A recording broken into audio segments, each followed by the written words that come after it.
भद्रक जिला बंत बालिका विद्यालय वार्षिक उत्सव पालित हो जाइछि। सभारे मुख्य अतिथि भाव में अतिरिक्त तहसीलदार प्रशांत कुमार पुहाणा छात्री माने श्रृंखलित और मार्जित हो जीवन लक्ष्य पथरे आगे जावाक परामर्श देथिले। प्रधान सेक्रेटरी अरुंधती सेनापति सभा परिचालना करथिले। सिकेबीर शरचंद्र मिश्र, ब्लॉक शिक्षाधिकारी प्रफुल्ल साहू, हरेकृष्ण आपट, प्रमोद कुमार पंडा, भागीरथी पात्र, बंत सरपंच मानसी रानी राउत प्रमुख अतिथि भाव में योगदान करथिले। ए अवसर में कृति छात्री को पुरस्कार प्रदान कराइथिला। सेक्रेटरी रीना बारिक अतिथि परिचय, सुरभि महापात्र विवरणी पाठ, सोमालिना पात्र धन्यवाद अर्पण करथिले। छात्री माने सांस्कृतिक नृत्य परिवेषण करथिले।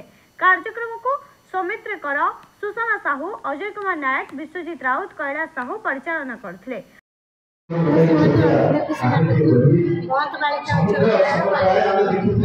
वार्षिक उत्सव कौन कौन कार्यक्रम सब रही